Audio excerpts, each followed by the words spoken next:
नमस्ते, मैं हूं किशोर अजवाणी। घड़ी इशारा कर रही है 9 बजे रात का। वक्त 100 बात की एक बात का। जंग को 2 हफ्ते से ज्यादा हो गए, लेकिन इजराइल अब तक हमास के ओसामा बिन लादेन कहे जाने वाले यहिया सिनवार तक नहीं पहुंच सका है। इजराइल में हुए कत्लेआम के लिए हमास के इसी चेहरे को जिम्मेदार बताया जा रहा है, क्योंकि इजराइल के मुताबिक 7 अक्टूबर को उसकी जमीन पर लोगों का खून बहाने की पूरी स्क्रिप्ट यहिया सिनवार नहीं लिखी थी। लेकिन कहा जा रहा है कि अपना पूरा जोर लगाने के बाद भी इजराइल की खुफिया एजेंसी और उसकी सेना को यहिया सिनवार की भनक तक नहीं लग रही,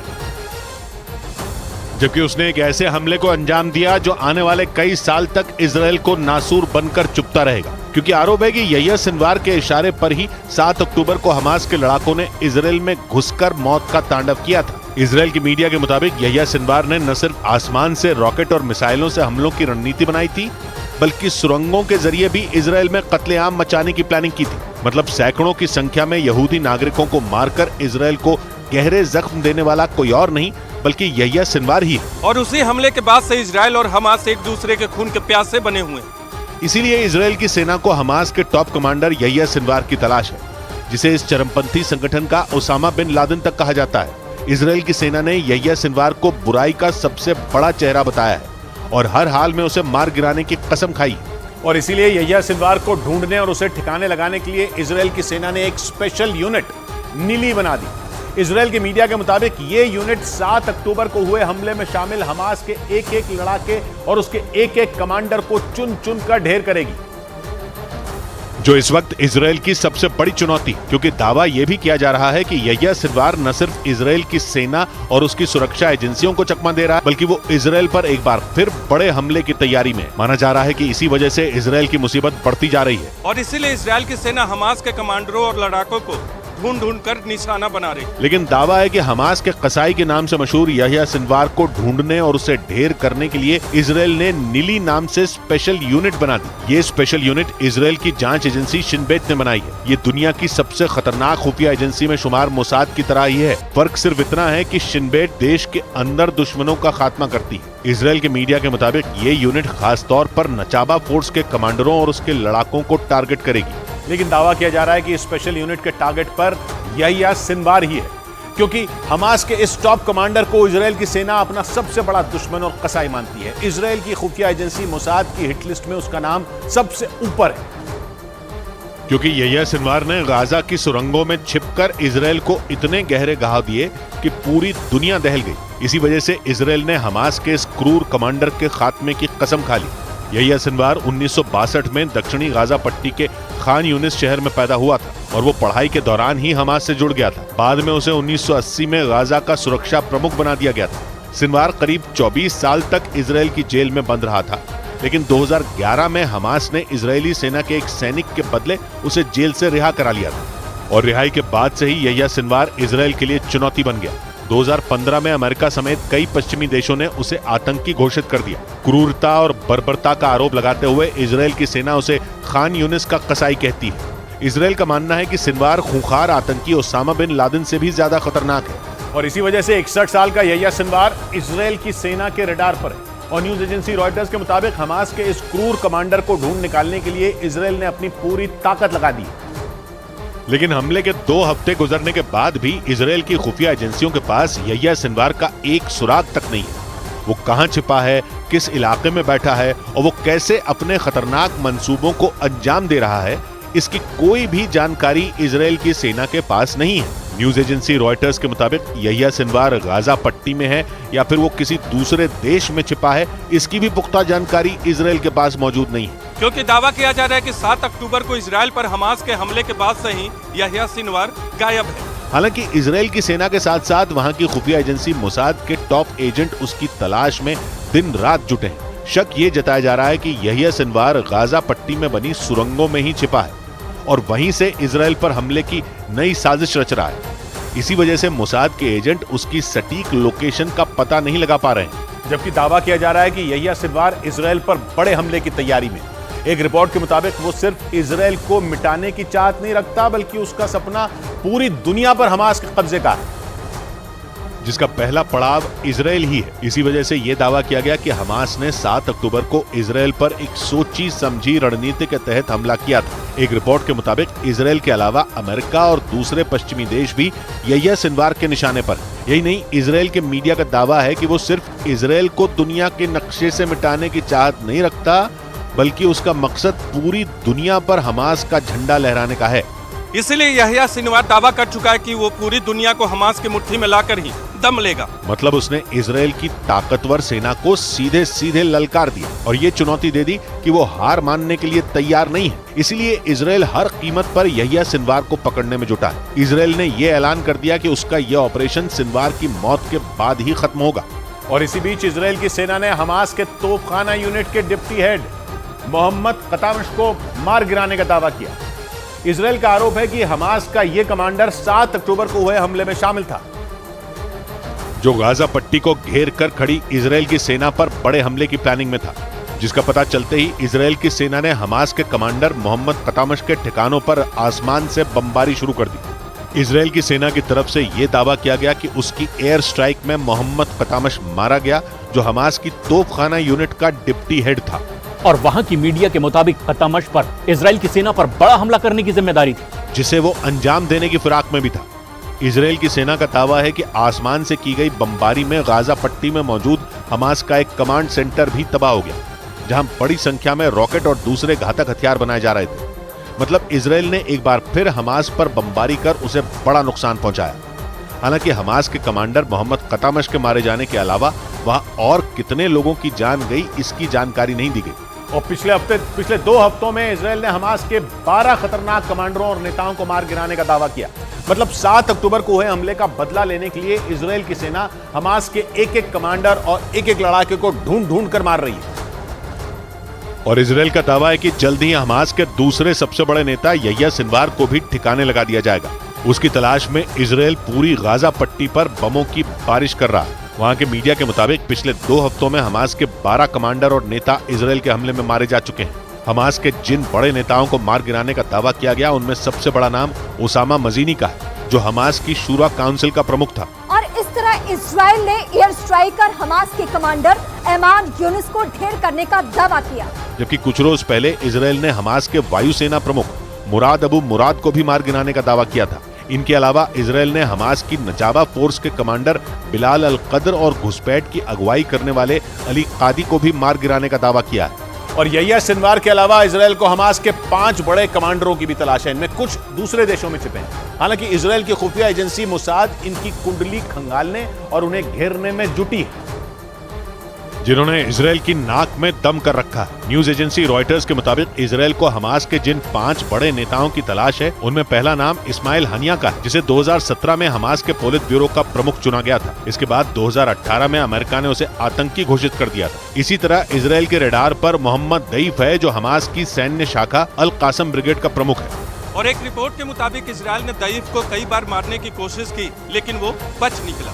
लेकिन इन हमलों में दईफ की एक आंख, एक पैर और एक हाथ बेकार हो गए। और तो और खबर है कि वो ठीक से बोल तक नहीं पाता है। तीसरे नंबर पर हमास का कमांडर मरवान आयशा है, जो अल कासम ब्रिगेड का डिप्टी कमांडर इन चीफ भी है। माना जाता है कि इसने इजराइल पर हमले की प्लानिंग में अहम भूमिका निभाई। इसी तरह इजराइल को हमास के खालिद मशाल और महमूद अल जहर की भी तलाश है। और दावा किया जा रहा है कि इजराइल के हमलों से बचने के लिए हमास के उसामा बिन लादेन यानी यह्या सिनवार ने बच्चों को ढाल बनाना शुरू कर दिया है। इजराइल की खुफिया एजेंसी मोसाद से जुड़े सूत्रों के मुताबिक 7 अक्टूबर को इजराइल पर हमला करने के बाद हमास के कई कमांडर गाजा की सुरंगों में छिपे हैं। और आरोप है कि उन्होंने अपनी सुरक्षा के लिए उन सुरंगों के आसपास बड़ी संख्या में बच्चों को बैठा रखा है। कुछ रोज पहले भी एक तस्वीर सामने आई थी, जिसमें हमास के कमांडर बच्चों को गोद में लिए नजर आए थे। मोसाद के सूत्रों के मुताबिक हमास के 2 कमांडरों यह्या सिनवार और मोहम्मद दईफ ने इजराइल के हमलों से बचने के लिए बच्चा ब्रिगेड का प्लान तैयार किया है। और दावा यह भी किया गया कि सिनवार के इशारे पर ही इन बच्चों को हथियार चलाने की ट्रेनिंग दी गई, ताकि इजरायली सेना के गाजा पट्टी में घुसते ही हमास की ये ब्रिगेड उन पर हमला कर दे। इजराइल के मीडिया के मुताबिक इनमें कई बच्चे इजराइल के हैं। हालांकि हमास के इस खतरनाक प्लान की भनक लगते ही इजराइल चौकन्ना हो गया। लेकिन इजराइल के लिए सबसे बड़ा झटका यह है कि जिस यह्या सिनवार ने उनके होश उड़ा रखे हैं, वो इजराइल की फौज की वजह से ही जिंदा है, क्योंकि इजराइल की फौज ने ही एक खतरनाक बीमारी से उसे बचाया था। जबकि उसके दिमाग में एक ट्यूमर उसकी जान लेने के करीब था। ये उस वक्त की बात है जब यह्या सिनवार इजराइल की जेल में बंद था। 1988 में इजराइल के 2 फौजियों के अपहरण के मामले में उसे पकड़ा गया था। वो इजराइल की जेल में ही था जब उसे ब्रेन ट्यूमर हो गया था, लेकिन इजराइल की सेना ने उसके इलाज का पूरा इंतजाम किया और सर्जरी के जरिए उसके ट्यूमर का इलाज करवाया और उसी सर्जरी की वजह से यह्या सिनवार की जान बच पाई। लेकिन इजराइल की फौज की परेशानी यह है कि वही यह्या सिनवार अब उनका सबसे बड़ा दुश्मन बना हुआ है और उसे ढूंढने में वो दिन रात एक कर रहे हैं। मतलब जिस यह्या की जान खुद इजराइल की फौज ने बचाई, उसी यह्या सिनवार ने उन्हें सबसे बड़ा जख्म दे दिया। और इजराइल के मीडिया के मुताबिक हमास को बड़ा झटका तब लगा जब तुर्की ने इस चरमपंथी संगठन के प्रमुख इस्माइल हनिया को मुल्क छोड़कर जाने का फरमान सुना दिया। हालांकि इससे पहले यह दावा किया जा रहा था कि हनिया लंबे वक्त से कतर में रह रहा है। लेकिन इजराइल के अखबार द टाइम्स ऑफ इजराइल ने दावा किया कि वो पश्चिम एशिया के देश कतर में नहीं था, बल्कि वो लंबे समय से अपने परिवार के साथ तुर्की में रह रहा था। दावा यह भी है कि 7 अक्टूबर को हमास के इजराइल के हमले के दौरान भी इस्माइल हनिया तुर्की में ही था और वहीं से हमास के हमले पर नजर बनाए हुए था। लेकिन इजराइल के साथ जारी इस जंग में हमास को बड़ा झटका तब लगा जब तुर्की ने इस्माइल हनिया को देश छोड़ने का फरमान जारी कर दिया, जबकि तुर्की इस जंग में फिलिस्तीन के समर्थन में खड़ा है और वो गाजा पट्टी पर हवाई हमले रोकने के लिए इजराइल पर दबाव बनाने में जुटा है। लेकिन इसके बाद भी उसने हमास के पोलित ब्यूरो के प्रमुख इस्माइल हनिया को देश छोड़ने के लिए कह दिया। हालांकि इस खबर के सामने आने के कुछ घंटों बाद तुर्की ने इस्माइल हनिया के वहां छिपे होने की बात से ही इनकार कर दिया। लेकिन इस्माइल हनिया फिलिस्तीन के चरमपंथी संगठन हमास का सबसे बड़ा चेहरा है। हमास पर पूरी तरह हनिया का ही कंट्रोल है और आरोप है कि उसके ही इशारे पर इजराइल पर 7 अक्टूबर को सबसे बड़ा हमला किया गया था, जिसके बाद से इजराइल और हमास जंग के मैदान में डटे हैं, जिसमें हजारों लोगों की जान जा चुकी है। लेकिन इसके बाद भी हमास घुटने टेकने के लिए तैयार नहीं है। दावा किया जा रहा है कि इसके पीछे हमास के मुखिया इस्माइल हनिया का ही दिमाग है। एक रिपोर्ट के मुताबिक 1962 में इस्माइल हनिया का जन्म गाजा पट्टी के एक शरणार्थी शिविर में हुआ था और वो पढ़ाई के दौरान ही हमास से जुड़ गया था। 1980 में हनिया इजराइल के खिलाफ आंदोलन का प्रमुख चेहरा बनकर उभरा था। 2006 में हुए चुनाव में हमास ने फिलिस्तीन में सबसे ज्यादा सीटें जीती थी, जिसके बाद राष्ट्रपति महमूद अब्बास ने इस्माइल हनिया को प्रधानमंत्री बना दिया था। लेकिन 1 साल बाद हमास ने पूरी गाजा पट्टी पर कब्जा कर लिया था। इसके ठीक 10 साल बाद हनिया को 2017 में हमास के राजनीतिक ब्यूरो का प्रमुख चुन लिया गया और दावा है कि वो पिछले कई साल से अपने परिवार के साथ कतर में रह रहा है। बड़ी खबर आ रही है, हालात इतने बिगड़ चुके हैं कि इजराइल और लेबनान के चरमपंथी संगठन हिजबुल्लाह की किसी भी वक्त जंग छिड़ सकती है। दोनों एक दूसरे को जिस तरह की धमकियां दे रहे हैं, उनसे साफ हो गया है कि इजराइल और हिजबुल्लाह में दूसरी बार युद्ध होने वाला है, जो कि इस बार आर पार का युद्ध साबित हो सकता है। 17 साल पहले 2006 में भी दोनों की भयानक लड़ाई हुई थी, जो कि करीब 1 महीने तक चली थी, लेकिन उस युद्ध का कोई नतीजा नहीं निकल पाया था और तब से दोनों एक दूसरे के खून के प्यासे बने हुए हैं। और इसीलिए हिजबुल्लाह से लोहा ले रहे इजराइल ने साफ कर दिया कि अगर ये जंग तेज हुई तो सिर्फ हिजबुल्लाह पर नहीं बल्कि लेबनान पर भी इजराइल के हमले होंगे। पिछले करीब 10 दिनों से हिजबुल्लाह रुक रुक कर इजराइल पर मिसाइलें दाग रहा है। हालांकि हिजबुल्लाह को जवाब देने में इजराइल की फौज भी पीछे नहीं है। लेबनान से लगने वाली इजराइल की उत्तरी सीमा लगातार जंग का मैदान बनी हुई है। वहां ताबड़तोड़ हो रही बमबारी और मिसाइल हमलों की वजह से दहशत का माहौल बना हुआ है। इसीलिए अब इजराइल के प्रधानमंत्री बेंजामिन नेतन्याहू ने बड़ा दांव चल दिया। उन्होंने हिजबुल्लाह पर दबाव बनाने के लिए लेबनान को बड़ी चेतावनी दे दी। लेबनान को साफ कहा गया कि अगर हिजबुल्लाह के हमले नहीं रुके तो अंजाम लेबनान को भुगतना पड़ेगा। यानी हिजबुल्लाह को काबू करने का काम नेतन्याहू ने लेबनान को दे दिया। लेबनान को सीधी धमकी दे दी गई कि अगर हिजबुल्लाह के कदम ना रुके तो जंग लेबनान से लड़ी जाएगी। इजराइल लगातार दावा कर रहा है कि वो हमास और हिजबुल्लाह से एक साथ जंग लड़ने के लिए पूरी तरह तैयार है। लेकिन इजराइल ने सिर्फ जबानी हमले नहीं किए बल्कि हिजबुल्लाह पर ताबड़तोड़ बमबारी भी की। खबर है कि इजराइल के हमलों में लेबनान की कई चौकियां तबाह हो गई और इन हमलों के साथ ही इजराइल ने लेबनान और हिजबुल्लाह दोनों को सख्त चेतावनी दे दी। इजराइल के साथ हिजबुल्लाह की लड़ाई रुक रुक कर 7 अक्टूबर के बाद से ही जारी है, लेकिन अब इजराइल ने इस लड़ाई को एक बड़ी जंग के तौर पर लड़ना शुरू कर दिया। इसीलिए उत्तरी इजराइल का बड़ा इलाका खाली करा लिया गया। खबर है कि लेबनान सीमा पर लगने वाले 28 गांवों को खाली करने का आदेश दिया जा चुका है। ये इलाका लेबनान और इजराइल की सीमा पर करीब 5 किलोमीटर का है। इतना बड़ा इलाका खाली कराने का मतलब साफ है कि इजराइल अपनी उत्तरी सीमा पर किसी बड़े ऑपरेशन की तैयारी कर चुका है। उसकी योजना सिर्फ गाजा में घुसकर हमास का सफाया करने की नहीं है, बल्कि लेबनान में बैठे हिजबुल्लाह का भी अंत करने की है। इसलिए इजराइल और लेबनान की सीमा पर सैनिकों के बीच पहुंचे इजराइल के प्रधानमंत्री बेनियामिन नेतन्याहू ने माना कि इस वक्त इजराइल 2 मोर्चों पर एक साथ जंग लड़ रहा है। इसी के साथ नेतन्याहू ने हिजबुल्लाह को चेतावनी दी कि वो जंग में कूदा तो अंजाम विनाशकारी होगा, क्योंकि इजराइल के साथ साथ उसके दोस्त अमेरिका समेत कई देश हिजबुल्लाह पर टूट पड़ेंगे और तब तक उसके ठिकानों पर बम बरसाते रहेंगे जब तक हिजबुल्लाह का नामो निशान न मिट जाए। हिजबुल्लाह को यह चेतावनी नेतन्याहू ने ठीक लेबनान की सीमा पर खड़े होकर दी। वो वहां हिजबुल्लाह के लड़ाकों से मोर्चा ले रहे इजराइल के जवानों से मिलने पहुंचे थे। वहां नेतन्याहू ने लेबनान में बैठकर इजराइल को निशाना बना रहे हिजबुल्लाह के खिलाफ ताल ठोक दी। והצד השני לנצח שם ניצחון מוחץ שמוחק את החמאס।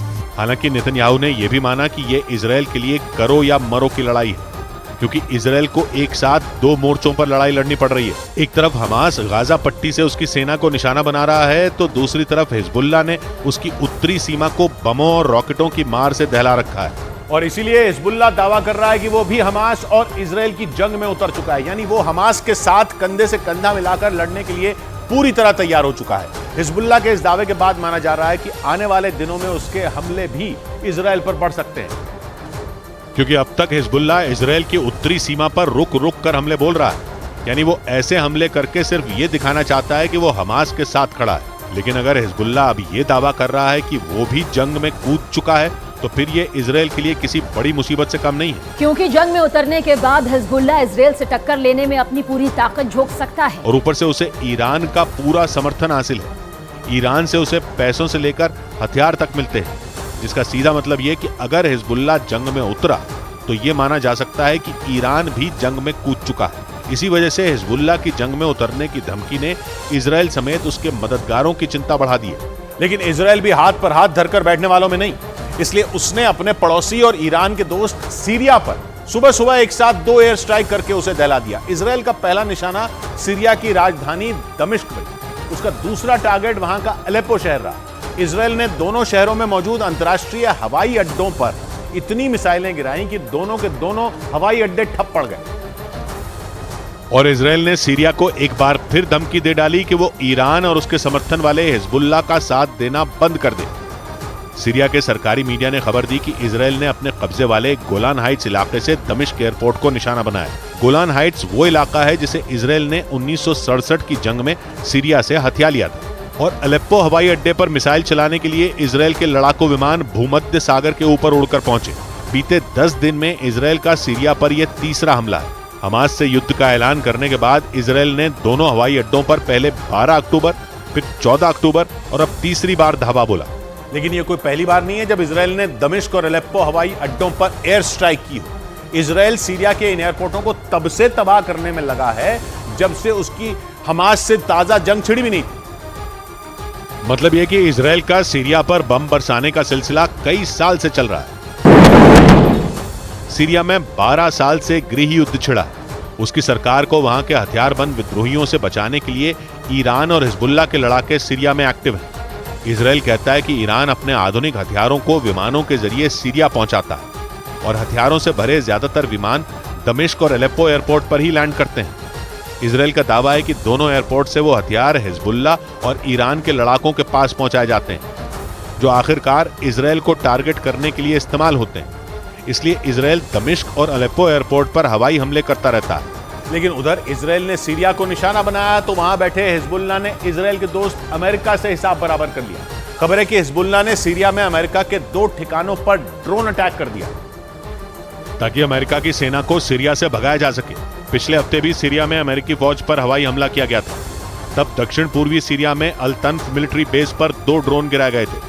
अल तन्फ मिलिट्री बेस पर अमेरिका की सेना और सीरिया की सरकार के विरोधी लड़ाके मिलकर ऑपरेट करते हैं ताकि सीरिया से आतंकी संगठन ISIS का खात्मा किया जा सके। अमेरिका के करीब 900 सैनिक सीरिया में ISIS से लड़ने के लिए तैनात हैं। उधर सैनिकों पर हुए हमलों के बाद अमेरिका ने अपने नागरिकों को इराक की यात्रा न करने की सलाह दी।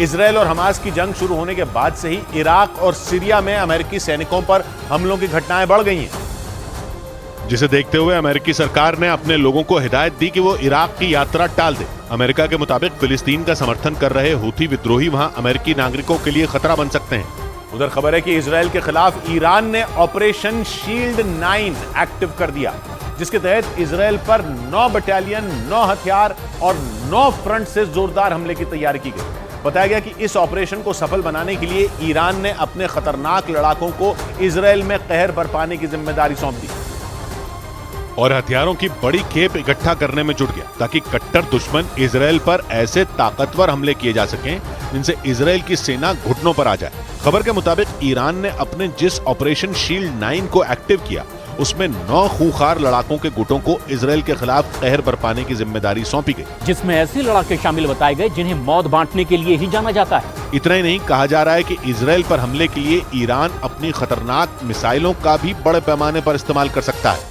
और खबर के मुताबिक ऑपरेशन शील्ड 9 के तहत ईरान इजराइल पर भीषण हमले का कोई मौका नहीं छोड़ना चाहता। बताया गया कि इसलिए वो इजराइल के विरोध में खड़े लोगों को अपने साथ जोड़ने में जुट गया ताकि इजराइल को भारी से भारी नुकसान पहुंचाया जा सके। दावा किया गया कि ईरान समर्थित लड़ाकों का पहला लक्ष्य इजराइल की संसद हो सकती है। कहा जा रहा है कि ईरान ऑपरेशन शील्ड 9 को कई चरणों में शुरू करेगा, जिसके लिए उसने यरूशलेम से लेकर तेल अवीव तक तबाही मचाने का खतरनाक प्लान तैयार कर लिया।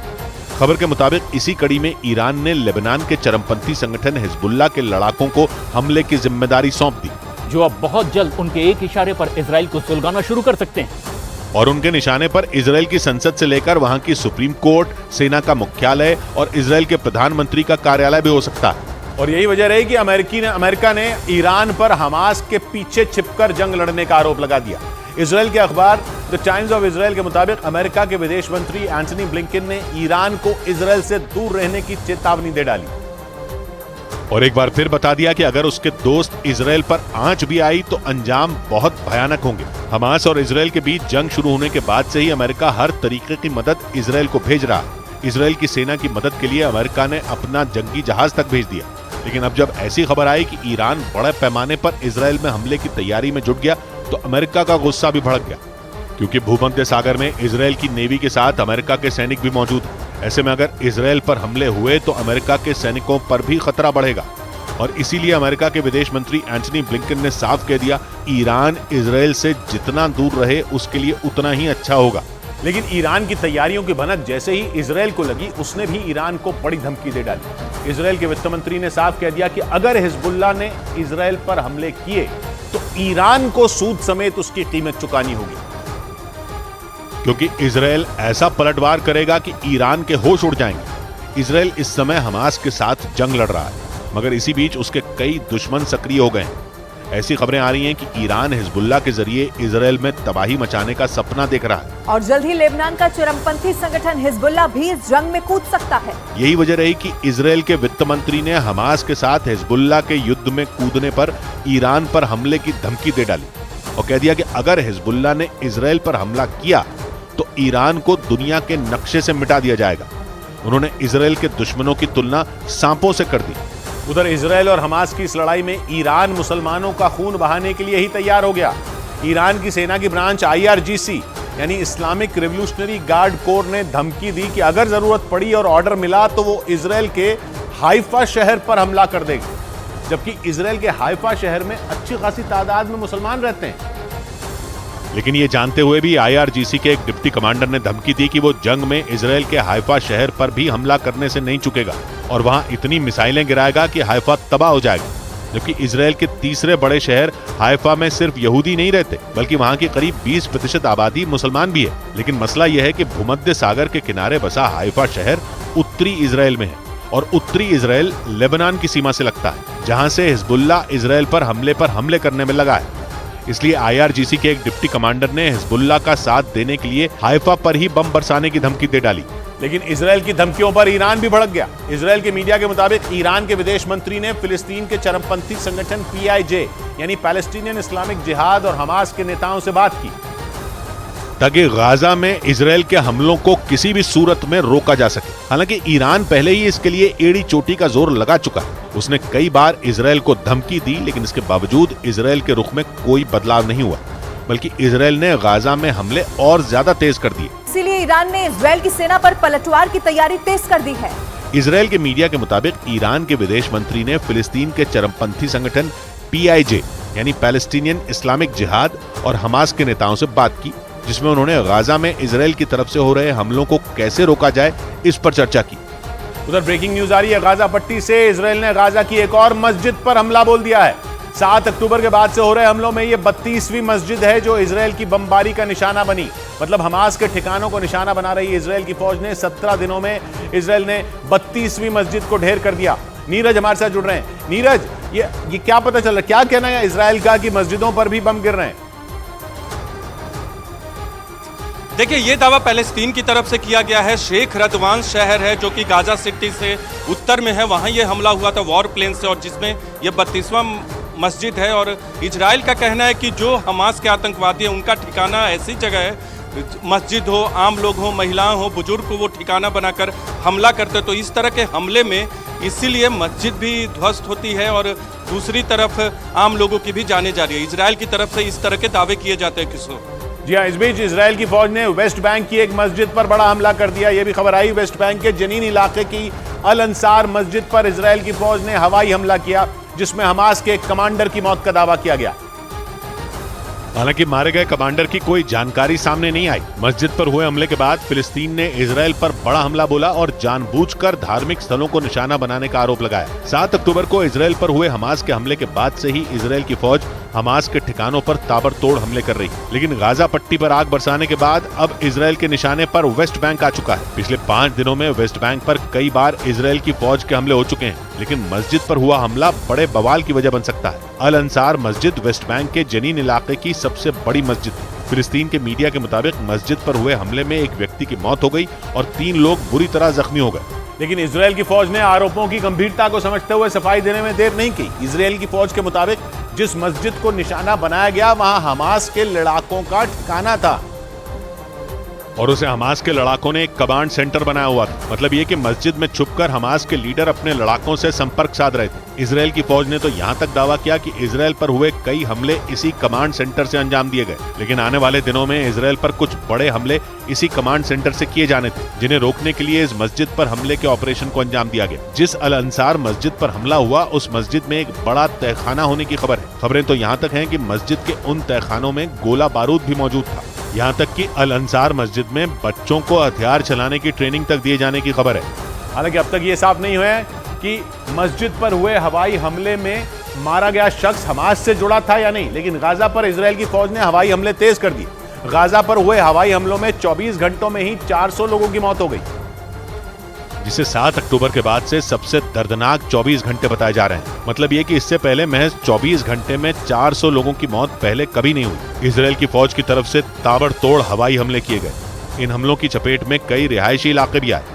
खबर है कि इस दौरान इजराइल की फौज ने 25 जगहों पर एयर स्ट्राइक की। गाजा पर सबसे भीषण हमले तब हुए जब इजराइल की फौज गाजा में घुसने के लिए पूरी तरह तैयार है। खबर है कि इन हमलों से ठीक पहले इजराइल के प्रधानमंत्री बेंजामिन नेतन्याहू ने सेना के बड़े अधिकारियों के साथ बैठक की। उस बैठक के बाद अचानक गाजा पर इजराइल की फौज के हमले तेज हो गए। जिन जगहों पर हवाई हमले किए गए उनके करीब कुछ अस्पताल और स्कूल तक मौजूद है। लेकिन खबर है कि इजराइल की फौज के ये हमले अचानक हमास को नेस्त नाबूद करने के लिए उठाया गया कदम नहीं है, बल्कि ये हमले हमास के लड़ाकों का ध्यान भटकाने की कोशिश थी। ये दावा ब्रिटेन के अखबार डेली मेल ने किया और इन हवाई हमलों को इजराइल की फौज के खुफिया ऑपरेशन का हिस्सा बता दिया। दावा यह है कि हमास की कैद में मौजूद बंधकों को रिहा करवाने के लिए इजराइल की फौज ने एक बड़ा प्लान बनाया था। खबर है कि इसी प्लान के तहत इजराइल की फौज ने कुछ खास जगहों को चुना था। इजराइल की खुफिया एजेंसी मोसाद को उन जगहों पर बंधकों के होने की आशंका थी, इसीलिए भीषण बमबारी कर पहले हमास के लड़ाकों का ध्यान भटकाया गया और फिर ऑपरेशन को अंजाम देने के लिए खुफिया तरीके से सेना के कुछ जवान गाजा पट्टी में भेजे गए। लेकिन खबर है कि इजराइल की फौज का ये ऑपरेशन नाकाम हो गया। बल्कि खबर यह है कि टैंक लेकर गाजा में दाखिल हुए इजराइल के सैनिकों पर हमास ने पलटवार कर दिया। ब्रिटेन के मीडिया के मुताबिक हमास की एंटी टैंक मिसाइल के हमले में इजराइल का एक सैनिक ढेर हो गया। वहीं बंधकों को छुड़ाने का इजराइल का ऑपरेशन भी नाकाम हो गया। इस बीच हमास की तरफ से यह दावा किया गया कि इजराइल के हवाई हमलों में मारे गए लोगों में 70% से ज्यादा महिलाएं और बच्चे हैं। हमास का आरोप है कि इजराइल की फौज जानबूझकर रिहायशी इलाकों को निशाना बना रही है ताकि गाजा पट्टी में रहने वाले लोगों पर जुल्म किए जा सके। गाजा पट्टी में चल रही सरकार के स्वास्थ्य मंत्रालय के आंकड़ों के मुताबिक अब तक वहां हवाई हमलों में 5000 लोगों की मौत हो चुकी है, जबकि 15000 लोग इजराइल की फौज के हवाई हमलों में जख्मी हो चुके हैं। मरने वाले 5000 लोगों में 2000 तो सिर्फ बच्चे बताए जा रहे हैं, जबकि हमास के प्रवक्ता के मुताबिक मरने वालों में 70% सिर्फ बच्चे, महिलाएं और बुजुर्ग हैं। इसके पीछे सबसे बड़ी वजह रिहायशी इलाकों पर हुई ताबड़तोड़ बमबारी को माना जा रहा है। लेकिन इजराइल का दावा है कि केवल उन इलाकों को निशाना बनाया जा रहा है जहां हमास के लड़ाके मौजूद हैं। इजराइल की फौज के मुताबिक रिहायशी इलाकों पर बमबारी से पहले उनकी फौज की तरफ से बाकायदा चेतावनी तक दी जाती है, जिसके लिए इजराइल की सेना के विमानों का इस्तेमाल किया जाता है। इजराइल की फौज पर्चे बांटकर गाजा में रहने वाले लोगों को हमलों से पहले चेतावनी देती है, जिसके लिए लोगों को घर खाली करने का समय दिया जाता है। हालांकि ये समय कभी कुछ दिनों का होता है तो कभी कुछ घंटों का, लेकिन हमलों से पहले इजराइल की फौज अपने विमानों को वहां भेजती है। विमानों से उन इलाकों में पर्चे गिराए जाते हैं और लोगों को चेतावनी दी जाती है। ये पर्चे ही अब गाजा पट्टी के लोगों के लिए दहशत की वजह बन गए। मतलब ये कि जहां भी ये पर्चे गिरेंगे वहां कुछ वक्त के बाद आसमान से मौत बरसेगी। उत्तरी गाजा पट्टी को खाली कराने के लिए इजराइल की फौज ने इसी तकनीक का सहारा लिया था। गाजा पट्टी की कुल आबादी करीब 23 लाख है, जिनमें करीब 12 लाख लोग 7 अक्टूबर के बाद से बेघर होने की खबर है। उधर हमास से जारी जंग में इजराइल ने पहली बार आयरन स्टिंग मोर्टर के इस्तेमाल करने का दावा किया। ये मोर्टर बेहद खतरनाक माना जाता है क्योंकि ये अपने टारगेट को ढूंढकर उसका शिकार करने में सक्षम है।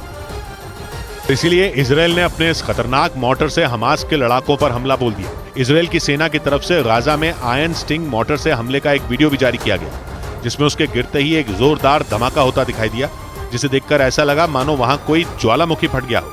इजराइल की फौज ने अपने हमले में हमास के कई लड़ाकों को मार गिराने का दावा किया। इजराइल ने जिस आयरन स्टिंग मोर्टर से हमास की कमर तोड़ने का दावा किया वो जीपीएस सिस्टम से लैस है और 12 किलोमीटर तक अपने टारगेट को ढूंढकर उसका खात्मा करने की ताकत रखता है। इस बीच फिलिस्तीन के राष्ट्रपति महमूद अब्बास ने इजराइल को चेतावनी देते हुए साफ कहा कि गाजा पट्टी के लोग अपनी जमीन छोड़कर नहीं जाएंगे। ये बात उन्होंने मिस्र की राजधानी काहिरा में हुई एक पीस समिट के दौरान कही, जिसमें कई देशों के प्रतिनिधि शामिल थे। महमूद अब्बास ने इस पीस समिट में इजराइल पर कई गंभीर आरोप लगाए। उन्होंने गाजा पट्टी में घुसने की तैयारी कर चुकी इजराइल की फौज को चेतावनी दी कि गाजा पट्टी के लोग हार नहीं मानेंगे। उन्होंने इजराइल की फौज के ऑपरेशन को गाजा पर कब्जे की साजिश तक बता दिया। साथ ही ये भी कह दिया कि गाजा के लोग इस बार अपनी धरती को किसी कीमत पर नहीं छोड़ेंगे, जिसका सीधा मतलब ये कि ये जंग जल्दी थमने वाली नहीं है और ये जंग लंबी खिंच सकती है। इस बीच अमेरिका के बाद फ्रांस और कनाडा ने भी गाजा में अल अहली अस्पताल पर हुए हमले के मामले में इजराइल को क्लीन चिट दे दी। गाजा के स्वास्थ्य मंत्री ने 17 अक्टूबर को हुए उस हमले में 450 से ज्यादा लोगों के मारे जाने का दावा किया था। और अल अहली अस्पताल पर हुए हवाई हमले का आरोप इजराइल की सेना पर लगाया था, लेकिन इजराइल ने उस हमले के लिए फिलिस्तीन के चरमपंथी संगठन को जिम्मेदार बताया था। इजराइल के मीडिया के मुताबिक फ्रांस और कनाडा की एजेंसियों ने भी जांच के बाद उस अस्पताल पर हुए हमले के मामले में इजराइल का हाथ होने से इनकार कर दिया। फ्रांस और कनाडा की जांच एजेंसियों ने दावा किया कि अल अहली अस्पताल पर जो रॉकेट गिरा वो गाजा से ही दागा गया था, जिसके लॉन्च पॉइंट की दूरी अस्पताल के 5 किलोमीटर के दायरे से ज्यादा नहीं है। फ्रांस और कनाडा की जांच एजेंसियों के मुताबिक इस बात की आशंका ज्यादा है कि फिलिस्तीन के चरमपंथी संगठन का कोई रॉकेट मिसफायर होकर वहां गिर गया हो। और इजराइल अल अहली अस्पताल पर हुए हमले के पहले दिन से यही दावा करता है और अपने इस दावे को सही साबित करने के लिए इजराइल की सेना ने सबूत के तौर पर एक वीडियो भी जारी किया था और दावा किया था कि जिस वक्त अस्पताल पर रॉकेट गिरा उस वक्त इजराइल की वायुसेना ने गाजा पर कोई हमला ही नहीं किया था। इजराइल की ओर से जो वीडियो जारी किया गया था उसमें रॉकेट हमला होता दिखाई दिया। इजराइल की सेना के मुताबिक वो वीडियो उस रॉकेट हमले का है जिसे गाजा में काम करने वाले कट्टरपंथी लड़ाकों ने दागा, लेकिन रॉकेट मिसफायर हो गया और गाजा में ही अल अहली अस्पताल पर गिर गया। इस वीडियो के अलावा इजराइल की सेना ने एक नक्शा भी दिखाया था जिसमें अस्पताल पर गिरने वाले रॉकेट के लॉन्च पॉइंट को दिखाया गया। इजराइल की सेना के मुताबिक अल अहली अस्पताल पर जो रॉकेट गिरा उसका लॉन्च पॉइंट गाजा की सीमा के अंदर ही था, यानी इजराइल का इस मामले से दूर दूर तक कोई लेना देना नहीं। और उत्तरी गाजा के अल अहली अस्पताल पर हुए उस भीषण हमले से हाहाकार मच गया क्योंकि जंग के दौरान बेघर हुए हजारों लोगों ने वहां शरण ली थी। और रॉकेट हमले का आरोप इजराइल के सिर लगा क्योंकि हमास के हमले के बाद कोई दिन ऐसा नहीं बीता जब इजराइल ने गाजा पर मिसाइलें न बरसाई। हमले के बाद अस्पताल से रूह कंपा देने वाली तस्वीरें सामने आई जिनमें हर तरफ सिर्फ और सिर्फ तबाही नजर आई। उस रॉकेट हमले में अल अहली अस्पताल पूरी तरह बर्बाद हो गया। गाजा के स्वास्थ्य मंत्री ने अल अहली अस्पताल पर हुए हमले में 471 लोगों के मारे जाने का दावा किया और घायलों की संख्या 1000 से ज्यादा बताई गई।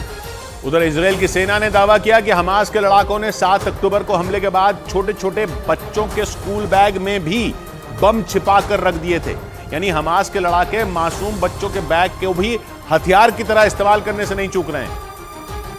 और उनकी कोशिश ये थी कि जैसे ही किसी बच्चे के स्कूल बैग को कोई खोले, एक बहुत बड़ा धमाका हो जाए।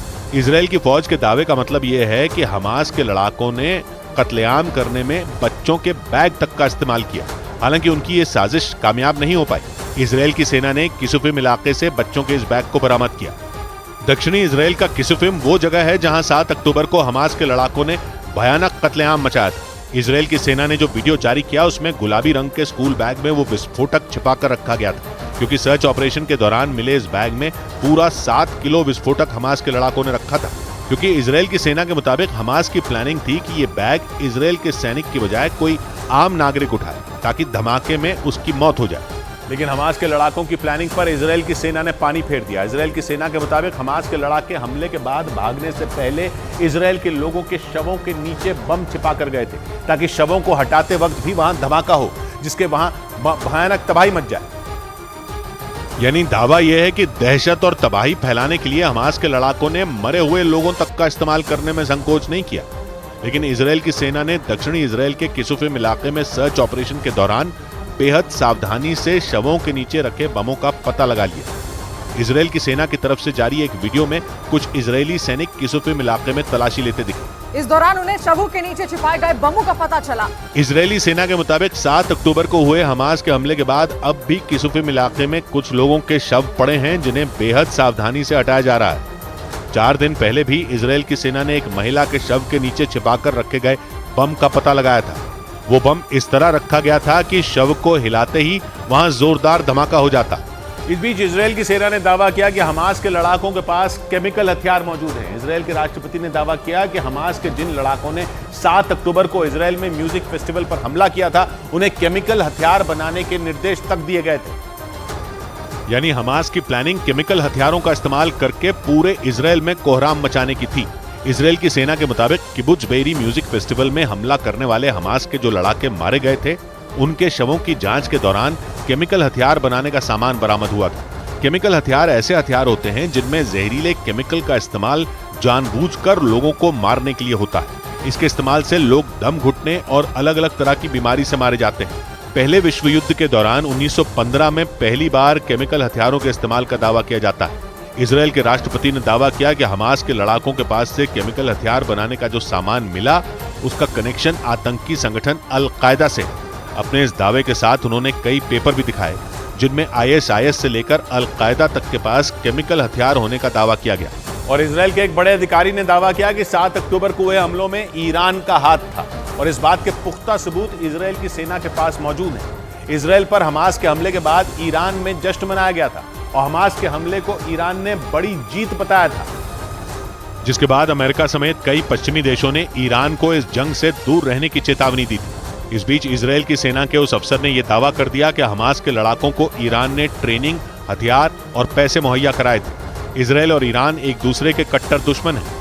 इजराइल ने पहले भी आरोप लगाए थे कि हमास की कब्जे वाली गाजा पट्टी में ईरान की सेना के अफसर हमास के लड़ाकों को ट्रेनिंग देते हैं।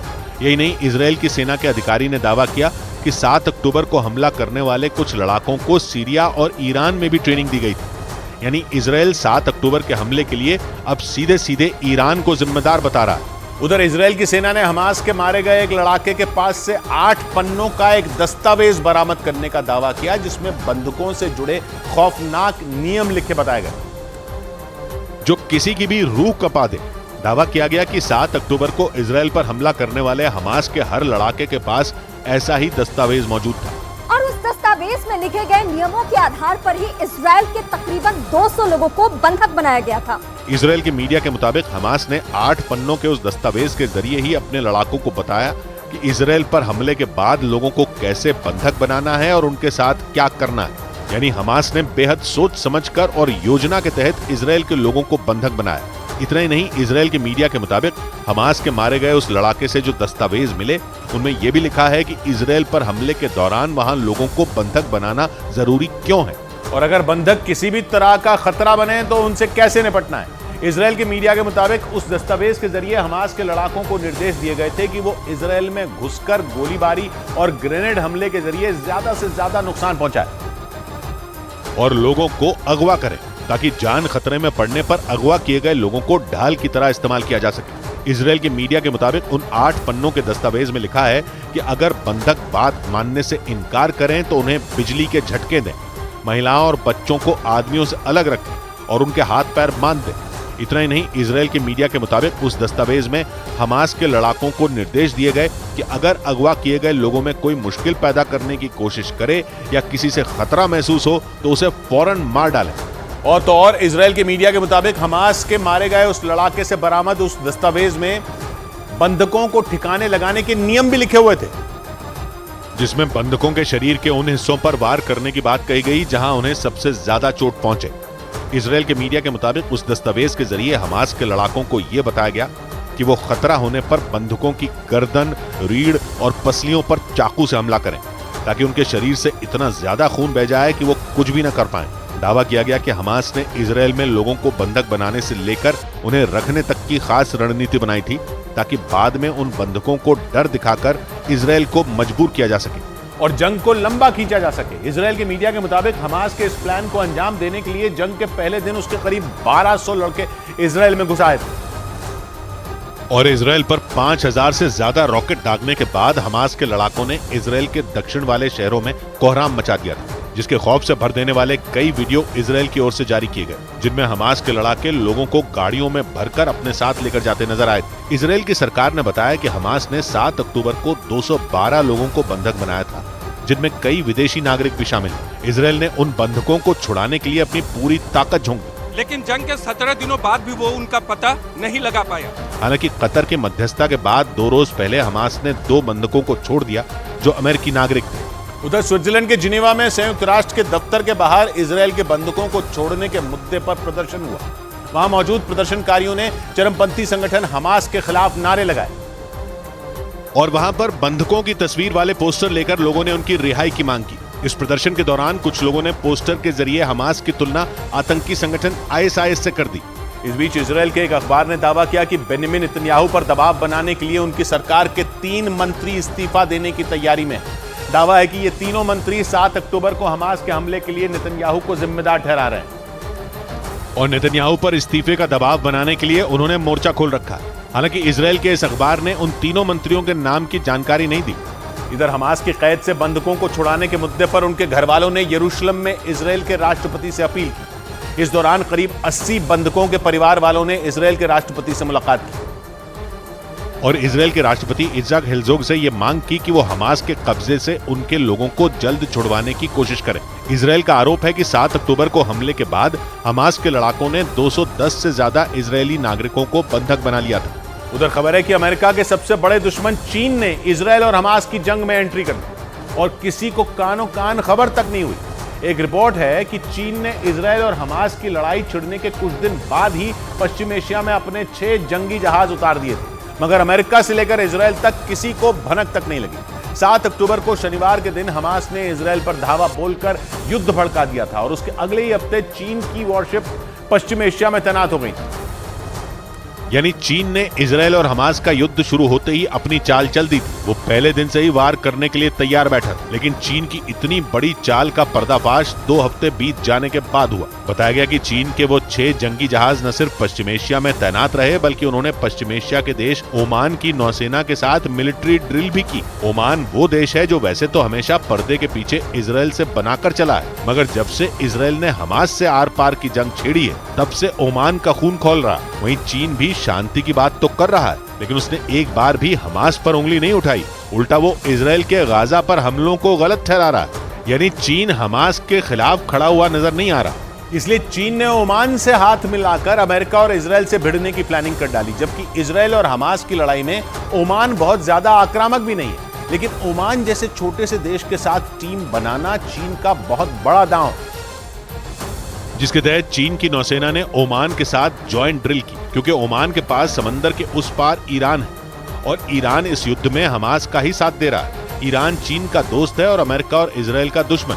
लेकिन अगर चीन सीधे सीधे ईरान के साथ डील करता तो अमेरिका और इजराइल उस पर जंग को बढ़ाने का ठीकरा फोड़ते। माना जा रहा है कि इस आरोप से बचने के लिए चीन ने ओमान को अपनी टीम में शामिल कर लिया, मगर अब पश्चिम एशिया के दोनों तरफ के समंदर जंग का अखाड़ा बनते दिख रहे हैं, क्योंकि अमेरिका के जंगी जहाज और लड़ाकू विमानों का बेड़ा पश्चिम एशिया के एक ओर मौजूद भूमध्य सागर में पहले ही तैनात है और पश्चिम एशिया के दूसरी तरफ चीन ने ओमान के पास अरब सागर में अपने 6 जंगी जहाज उतार दी। यानी पश्चिम एशिया के एक छोर पर अमेरिका खड़ा है तो दूसरे छोर पर चीन आधमका है। जबकि अमेरिका और चीन दोनों पश्चिम एशिया का हिस्सा नहीं है, मगर फिर भी दोनों दुश्मन पश्चिम एशिया पर नजर गड़ाए बैठे हैं। अमेरिका तो शुरुआत से ही पश्चिम एशिया में दखल रहा है, लेकिन चीन पश्चिम एशिया में इसलिए घुसा है क्योंकि वो वहां अमेरिका की जगह लेना चाहता है। इसलिए चीन अमेरिका के पुराने दोस्त और पश्चिम एशिया के बड़े देश सऊदी अरब से करीबी बढ़ाने में लगा है। ईरान से उसकी दोस्ती है ही, चीन का ईरान पर अच्छा खासा असर है। इसलिए विशेषज्ञों का कहना है कि चीन चाहे तो ईरान को समझाकर उससे बात करके इस युद्ध को रुकवाने की कोशिश कर सकता है, मगर चीन युद्ध विराम की बातों के सिवाय कुछ नहीं कर रहा, क्योंकि इजराइल और हमास की जंग से उसका फायदा है। युद्ध जितना लंबा खिंचेगा, पश्चिम एशिया में अमेरिका कमजोर पड़ता जाएगा। अमेरिका का सिरदर्द यह है कि पश्चिम एशिया का देश इजराइल तो उसका दोस्त है ही, इजराइल पर भड़के हुए पश्चिम एशिया के सऊदी अरब, जॉर्डन, बहरीन, कतर और यूएई जैसे मुस्लिम देश भी उसके साथी हैं। युद्ध में इन दोनों धड़ों को एक साथ लेकर चलना अमेरिका की सबसे बड़ी चुनौती है। रक्षा विशेषज्ञों का मानना है कि चीन इसी वजह से युद्ध को हवा देना चाहता है, ताकि पश्चिम एशिया में अमेरिका के साथी उससे अलग हो जाएं और पश्चिम एशिया में अमेरिका का दबदबा खत्म हो जाए। इस बीच हमास और इजराइल जंग के बीच सऊदी अरब के प्रिंस तुर्की अल फैसल ने दोनों पक्षों को भारत से अहिंसा की सीख लेने की सलाह दे डाली। उन्होंने भारत में ब्रिटिश शासन की याद दिलाई और साफ कह दिया कि हिंसा का रास्ता किसी भी सूरत में शांति कायम नहीं कर सकता। सऊदी अरब के प्रिंस तुर्की अल फैसल ने भारत में ब्रिटिश शासन का जिक्र किया। उन्होंने भारत की तारीफ करते हुए बताया कि किस तरह से भारत ने अहिंसा का रास्ता चुनते हुए ब्रिटिश साम्राज्य को उखाड़ फेंका था, और इसलिए उन्होंने हमास के हिंसक विद्रोह को गलत बताया। इतना ही नहीं, प्रिंस तुर्की अल फैसल ने हमास के इजराइल पर हमलों की निंदा भी की, क्योंकि हमास के हमलों में कई बच्चों, महिलाओं और बुजुर्गों ने अपनी जान गंवाई। हमास के हमलों को सऊदी अरब के प्रिंस ने इस्लाम के खिलाफ भी बताया। उधर इजराइल ने दावा किया कि उसकी सेना ने गाजा में हमास के मिसाइल लॉन्च करने के ठिकाने को बर्बाद कर दिया। इजराइल की सेना के मुताबिक हमास के लड़ाकों ने रिहायशी इलाके में कई ठिकाने बना रखे थे, जिन्हें इजराइल की सेना ने बमबारी कर तबाह कर दिया। हमले का जो वीडियो सामने आया उसमें आसमान से गिरते घातक बमों से हमास के ठिकाने मलबे के ढेर में तब्दील होते नजर आए। इजराइल का दावा है कि पिछले 24 घंटों में उसकी सेना ने वहां मौजूद हमास के कई ठिकानों पर एयर स्ट्राइक की। इजराइल के मुताबिक हमास के ये ठिकाने पिछले कई दिनों से उसके निशाने पर थे, जिन्हें तबाह करने के लिए लड़ाकू विमानों ने उन पर ताबड़तोड़ बमबारी की। इसके बाद जो हुआ, ब्रेक के बाद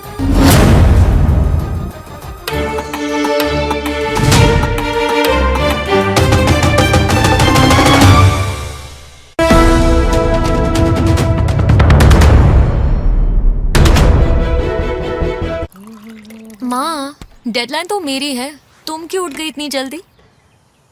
मैं नहीं कर पाऊंगी ये सब अपने बच्चों के लिए। पहले ना मैं भी यही कहती थी। प्यार से चाय बनाते, प्यार से रिश्ते निभाते। वाघ बकरी चाय हमेशा रिश्ते बनाए। ये नया इंडिया, नए नजरिए का इंडिया, जहां लोगों का नंबर 1 भरोसा बनता है वो जो उनके मुद्दे, उनकी आवाज निडर होकर उठाता है। लोगों की नंबर 1 पसंद बनता है वो जो सिर्फ रफ्तार नहीं, जिम्मेदारी पर भी विश्वास रखता है। देश का नंबर 1 न्यूज चैनल बनता है वो जो देश हित और जनहित दोनों को सर्वोपरि समझता है। न्यूज़ 18 इंडिया, नए इंडिया का नया नंबर 1 न्यूज चैनल। मैंने फैन से पूछा था कि कौन से वेलनेस ड्रिंक की रेसिपी जानना चाहेंगे, एंड दे चोज मसाला चाय। हमें इनकी कोई जरूरत नहीं है, मैं सारे इंग्रेडिएंट्स यहाँ हैं। 7 मसालों की गुडनेस जो बढ़ाए आपकी वेलनेस। परफेक्ट मसाला चाय अब कोई भी बना पाए। वाघ बकरी स्पाइस टी।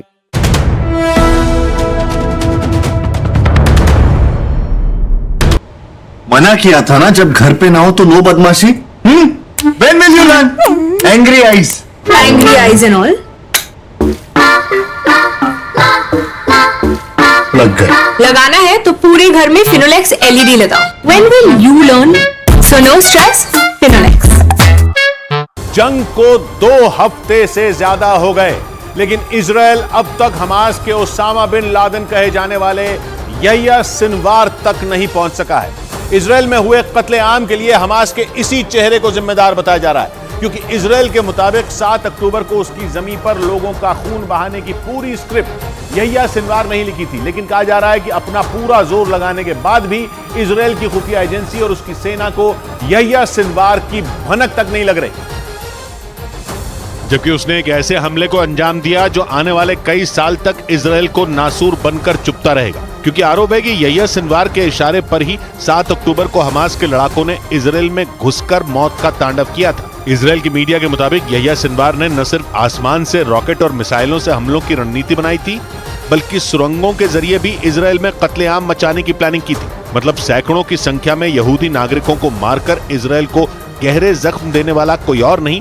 बल्कि यहिया सिनवार ही है। और उसी हमले के बाद से इजराइल और हमास एक दूसरे के खून के प्यासे बने हुए हैं। इसीलिए इजराइल की सेना को हमास के टॉप कमांडर यहिया सिनवार की तलाश है, जिसे इस चरमपंथी संगठन का ओसामा बिन लादेन तक कहा जाता है। इजराइल की सेना ने यहिया सिनवार को बुराई का सबसे बड़ा चेहरा बताया है और हर हाल में उसे मार गिराने की कसम खाई।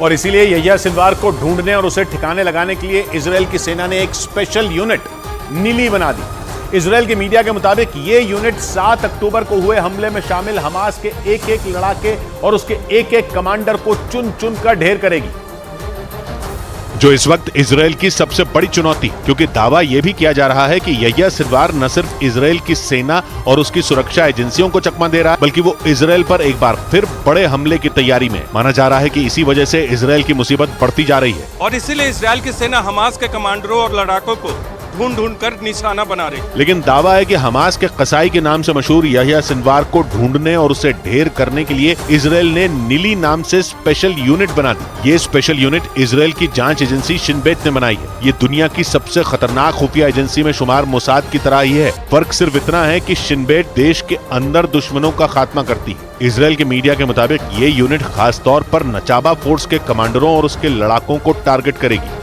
लेकिन दावा किया जा रहा है कि इस स्पेशल यूनिट के टारगेट पर यहिया सिनवार ही है, क्योंकि हमास के इस टॉप कमांडर को इजराइल की सेना अपना सबसे बड़ा दुश्मन और कसाई मानती है। इजराइल की खुफिया एजेंसी मोसाद की हिट लिस्ट में उसका नाम सबसे ऊपर है, क्योंकि यहिया सिनवार ने गाजा की सुरंगों में छिपकर इजराइल को इतने गहरे घाव दिए कि पूरी दुनिया दहल गई। इसी वजह से इजराइल ने हमास के इस क्रूर कमांडर के खात्मे की कसम खा ली।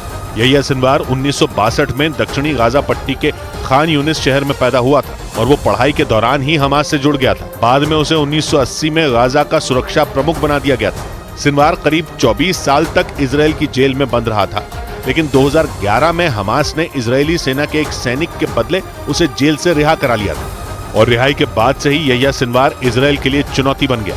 2015 में अमेरिका समेत कई पश्चिमी देशों ने उसे आतंकी घोषित कर दिया। क्रूरता और बर्बरता का आरोप लगाते हुए इजराइल की सेना उसे खान यूनिस का कसाई कहती है। इजराइल का मानना है कि सिनवार खूंखार आतंकी ओसामा बिन लादेन से भी ज्यादा खतरनाक है और इसी वजह से 61 साल का यहिया सिनवार इजराइल की सेना के रडार पर है। और न्यूज एजेंसी रॉयटर्स के मुताबिक हमास के इस क्रूर कमांडर को ढूंढ निकालने के लिए इजराइल ने अपनी पूरी ताकत लगा दी। लेकिन हमले के 2 हफ्ते गुजरने के बाद भी इजराइल की खुफिया एजेंसियों के पास यहिया सिनवार का एक सुराग तक नहीं है। वो कहां छिपा है, किस इलाके में बैठा है और वो कैसे अपने खतरनाक मंसूबों को अंजाम दे रहा है, इसकी कोई भी जानकारी इजराइल की सेना के पास नहीं है। न्यूज एजेंसी रॉयटर्स के मुताबिक यहिया सिनवार गाजा पट्टी में है या फिर वो किसी दूसरे देश में छिपा है, इसकी भी पुख्ता जानकारी इजराइल के पास मौजूद नहीं है। क्योंकि दावा किया जा रहा है कि 7 अक्टूबर को इजराइल पर हमास के हमले के बाद से ही यहिया सिनवार गायब है। हालांकि इजराइल की सेना के साथ साथ वहां की खुफिया एजेंसी मोसाद के टॉप एजेंट उसकी तलाश में दिन रात जुटे हैं। शक ये जताया जा रहा है कि यहिया सिनवार गाजा पट्टी में बनी सुरंगों में ही छिपा है और वहीं से इजराइल पर हमले की नई साजिश रच रहा है। इसी वजह से मोसाद के एजेंट उसकी सटीक लोकेशन का पता नहीं लगा पा रहे हैं। जबकि दावा किया जा रहा है कि यहिया सिनवार इजराइल पर बड़े हमले की तैयारी में।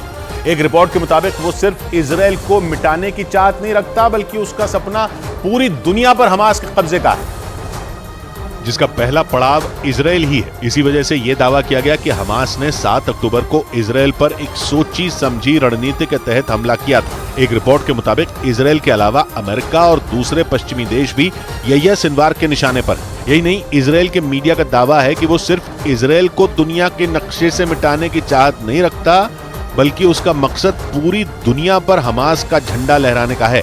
इसीलिए यहिया सिनवार दावा कर चुका है कि वो पूरी दुनिया को हमास की मुट्ठी में लाकर ही दम लेगा। मतलब उसने इजराइल की ताकतवर सेना को सीधे सीधे ललकार दिया और ये चुनौती दे दी कि वो हार मानने के लिए तैयार नहीं है। इसीलिए इजराइल हर कीमत पर यहिया सिनवार को पकड़ने में जुटा है। इजराइल ने ये ऐलान कर दिया कि उसका यह ऑपरेशन सिनवार की मौत के बाद ही खत्म होगा।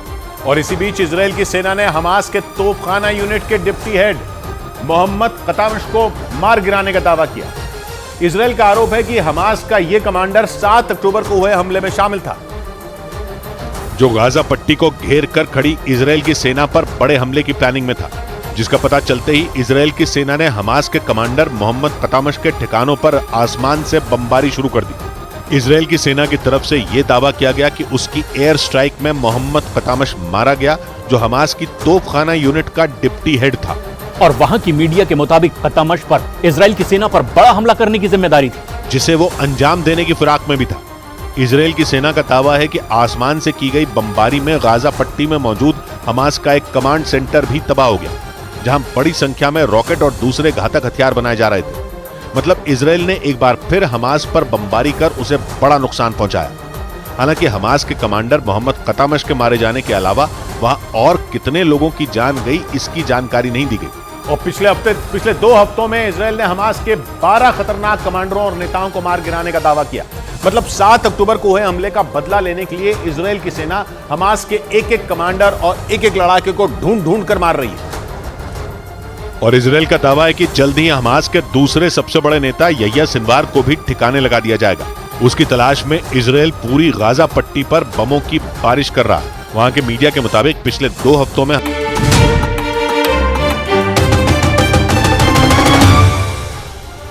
इजराइल ने दावा किया कि उसकी सेना ने गाजा में हमास के मिसाइल लॉन्च करने के ठिकाने को बर्बाद कर दिया। इजराइल की सेना के मुताबिक हमास के लड़ाकों ने रिहायशी इलाकों में कई ठिकाने बना रखे थे, जिन्हें इजराइल की सेना ने बमबारी कर तबाह कर दिया। हमले का जो वीडियो सामने आया उसमें आसमान से गिरते घातक बमों से हमास के ठिकाने मलबे के ढेर में तब्दील होते नजर आए। इजराइल का दावा है कि पिछले 24 घंटों में उसकी सेना ने वहां मौजूद हमास के कई ठिकानों पर एयर स्ट्राइक की। इजराइल के मुताबिक हमास के ये ठिकाने पिछले कई दिनों से उसके निशाने पर थे, जिन्हें तबाह करने के लिए लड़ाकू विमानों ने उन पर ताबड़तोड़ बमबारी की। इजराइल ने दावा किया कि इन हमलों के जरिए हमास को काफी नुकसान पहुंचा। यही नहीं, इजराइल के रक्षा मंत्रालय ने कुछ तस्वीरें भी जारी की, जिनमें दावा किया गया कि हमास के लड़ाकों ने स्कूल, मस्जिद और संयुक्त राष्ट्र के दफ्तर के पास ठिकाने बना रखे थे, ताकि उन्हें निशाना न बनाया जा सके।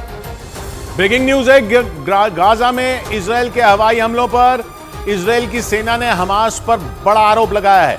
इजराइल की सेना ने सैटेलाइट से ली गई कुछ तस्वीरें जारी की और आरोप लगाया कि जंग में हमास आम लोगों को ढाल की तरह इस्तेमाल कर रहा है। मतलब ये कि इजराइल के हवाई हमलों से बचने के लिए हमास गाजा के आम लोगों को ह्यूमन शील्ड बनाकर वार कर रहा है।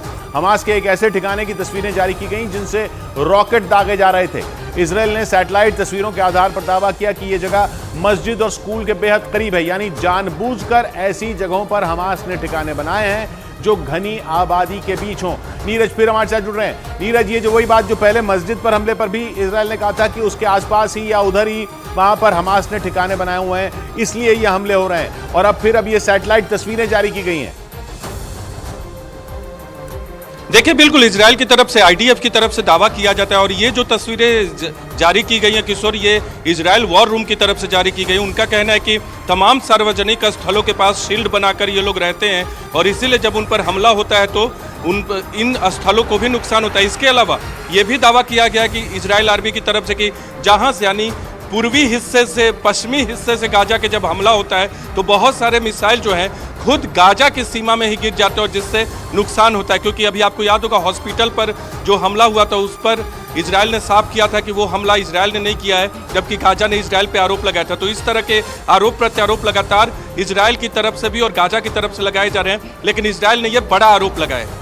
जी, और ये तस्वीरें भी जारी की हैं, ये सैटेलाइट तस्वीरें भी जारी की हैं कि ये ह्यूमन शील्ड बनाकर रिहायशी इलाकों में ऐसी जगह जहां स्कूल है, जहां मस्जिद है,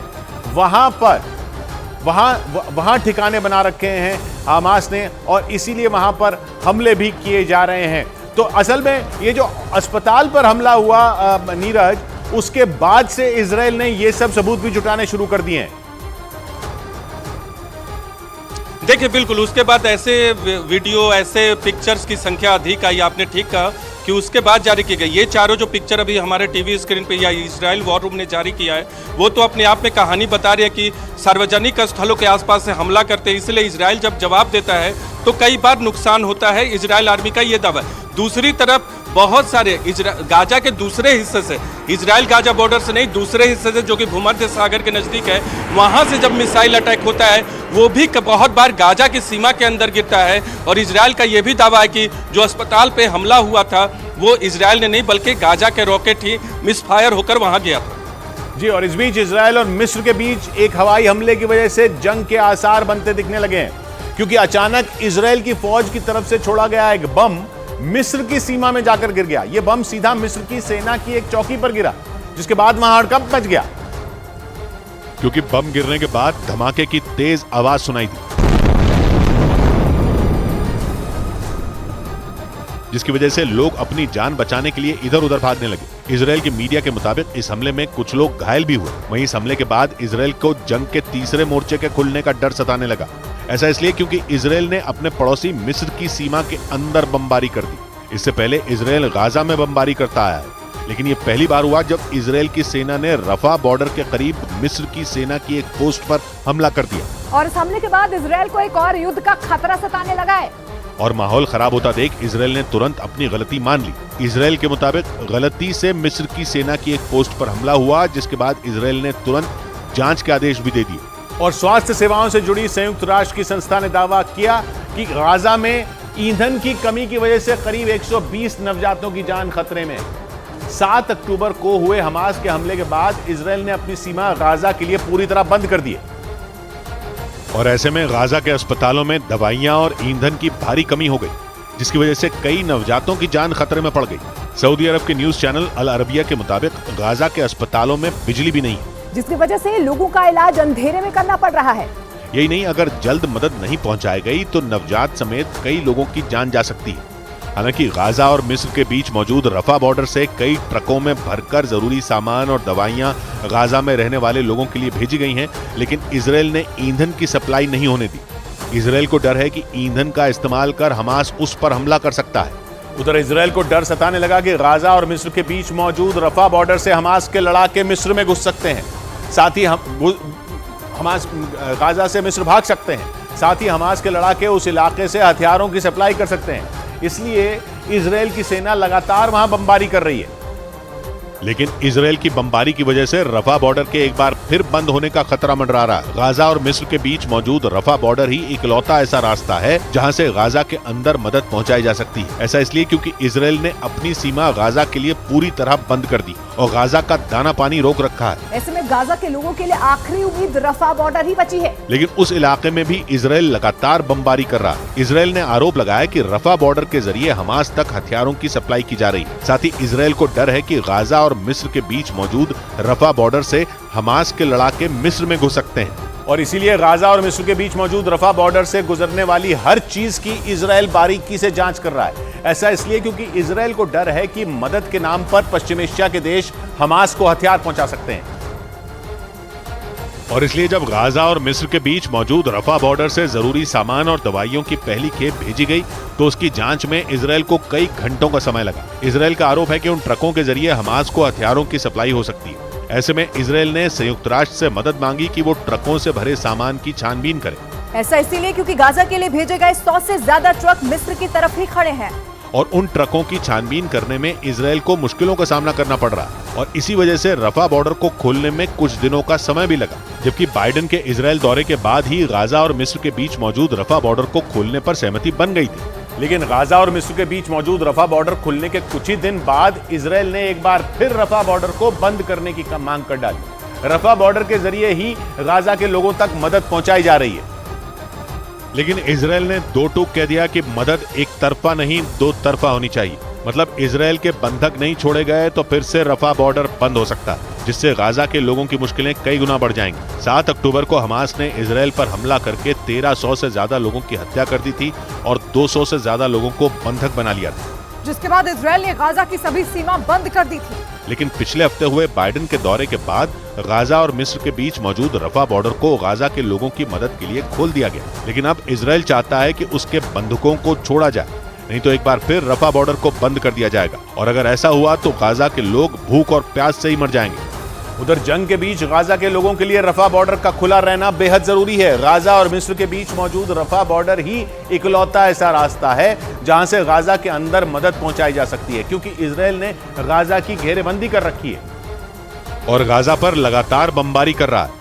हालांकि इजराइल ने गाजा पट्टी के उत्तरी इलाके से लोगों को दक्षिणी हिस्से में जाने के लिए चेतावनी दी और इसी हिस्से में रफा बॉर्डर मौजूद है, जो इस जंग में गाजा के लिए बेहद अहम है, क्योंकि यही एक ऐसा रास्ता है जहां से हमास के लड़ाके भाग सकते हैं। न्यूज एजेंसी रॉयटर्स के मुताबिक इसी वजह से इजराइल रफा बॉर्डर पर बमबारी करने का एक भी मौका नहीं छोड़ रहा। असल में गाजा पट्टी उत्तर और पूर्व में इजराइल से घिरी है, उसके पश्चिम में भूमध्य सागर है जिस पर इजराइल का ही कंट्रोल है। सिर्फ दक्षिणी हिस्से में ही लोगों के आने जाने के लिए रफा बॉर्डर मौजूद है जो मिस्र से लगता है। ऐसे में गाजा के लोगों के लिए पहली और आखिरी उम्मीद रफा बॉर्डर ही है।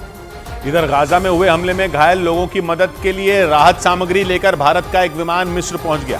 भारतीय वायुसेना के मालवाहक विमान से करीब 40 टन राहत सामग्री मिस्र भेजी गई और मिस्र से ये राहत सामग्री एक एनजीओ के जरिए फिलिस्तीनियों तक पहुंचाई जाएगी। भारत की तरफ से भेजी गई इस मदद में न सिर्फ बड़ी संख्या में दवाइयां और इलाज से जुड़ा सामान है, बल्कि बुनियादी सुविधाओं वाली कई चीजें भी हैं।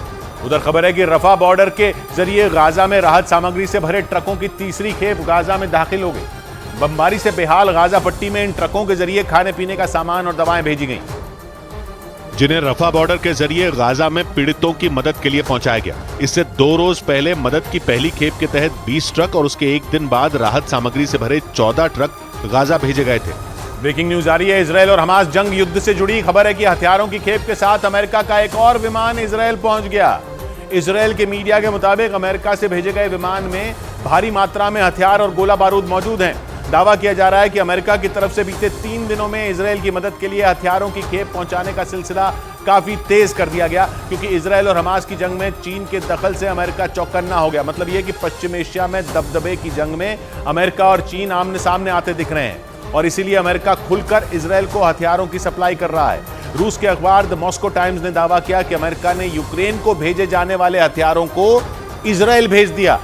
7 अक्टूबर को हमास ने इजराइल पर हमला किया था, जिसके बाद इजराइल ने हमास के खिलाफ युद्ध का ऐलान करते हुए गाजा पट्टी पर हमले शुरू कर दिए और 17 दिनों में गाजा पट्टी में बारूद की बारिश कर दी। इजराइल की सेना ने चुन चुनकर हमास के ठिकानों को निशाना बनाया और मिसाइल और रॉकेट बरसाए। हमास के लड़ाकों के खिलाफ जंग में इजराइल की मदद के लिए अमेरिका खुलकर मैदान में कूद पड़ा। राष्ट्रपति बाइडेन ने सबसे पहले इजराइल का दौरा किया और अपने हथियार डिपो के दरवाजे इजराइल के लिए पूरी तरह खोल दिए।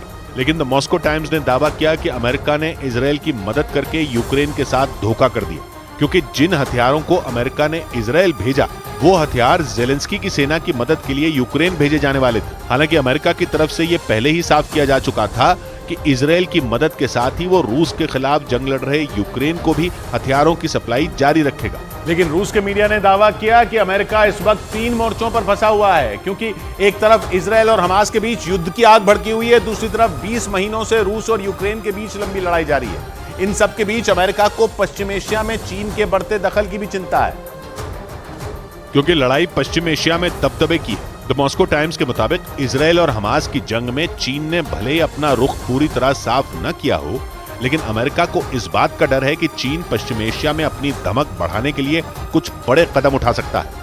इजराइल की उत्तरी सीमा से लगे लेबनान के चरमपंथी संगठन हिजबुल्ला का सबसे बड़ा मददगार ईरान है और ईरान की दोस्ती रूस से है। वहीं रूस की चीन के साथ नजदीकियां जग जाहिर है। ऐसे में अमेरिका को डर है कि चीन रूस के जरिए हिजबुल्ला और हमास की मदद ना कर दे।